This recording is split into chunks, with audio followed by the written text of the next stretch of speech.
12 वर्ष में प्रधानमंत्री मोदी जी के नेतृत्व में एक नए भारत का दर्शन 140 करोड़ भारतवासी देख रहे हैं। दुनिया के मन में भारत के प्रति दृष्टिकोण बदला है। जो लोग पहले भारत को शक की निगाह से देखते थे, आज उन्होंने भारत को विश्वास की निगाह से देखना प्रारंभ किया, सम्मान की निगाह से देखना प्रारंभ किया। जो लोग आज से 9 वर्ष पहले उत्तर प्रदेश को शक और संदेह की निगाह से देखते थे, आज वे सम्मान और विश्वास की निगाह से उत्तर प्रदेश को देखते हैं, गोरखपुर को देखते हैं। इसका कारण है भारतीय जनता पार्टी की डबल इंजन सरकार के द्वारा किए गए कार्य। याद रखना, विपक्ष इस नैरेटिव में विश्वास करता है कि एक झूठ को 100 बार दोहराएंगे तो झूठ सत्य हो जाएगा, और हम लोग इस बात पर विश्वास करते हैं कि झूठ झूठ होता है। सत्य को कुछ देर तक भले ही आप धूल से ढकने का प्रयास करेंगे, धुंध से ढकने का प्रयास करेंगे, अंततः वह अपनी स्वर्णिम आभा के साथ आम जन के विश्वास का प्रतीक बनेगा, और भारतीय जनता पार्टी उस विश्वास की प्रतीक है। लेकिन उस विश्वास का प्रतीक अपने बूथ पर आपको बनना है, आपको तय करना है।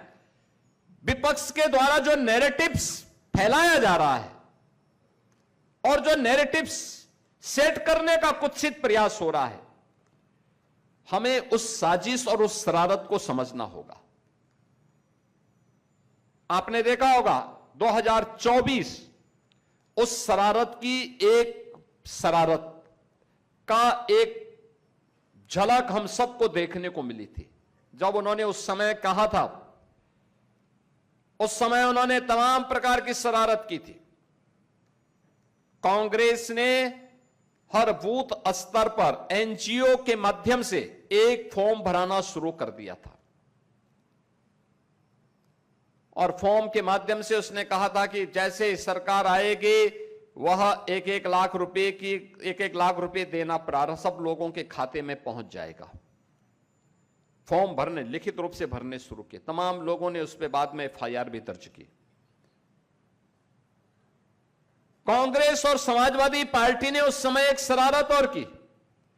उन्होंने कहा कि भाजपा आएगी तो संविधान को समाप्त कर देगी।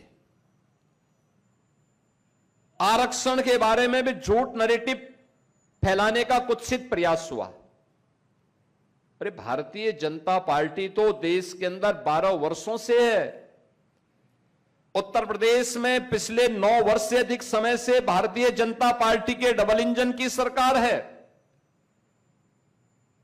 भारतीय जनता पार्टी ने आरक्षण को और मजबूती के साथ समाज के दबे, कुचले, वंचित, दलित, पिछड़ी जाति के लोगों को और महिलाओं को भी उसमें भागीदार बनाने का काम प्रधानमंत्री मोदी जी के नेतृत्व में किया है। अकेले भारतीय जनता पार्टी है जिसने बाबा साहब भीमराव अंबेडकर को सही मायने में सम्मान दिया, संत रविदास जी को सम्मान दिया, महर्षि वाल्मीकि को सम्मान दिया।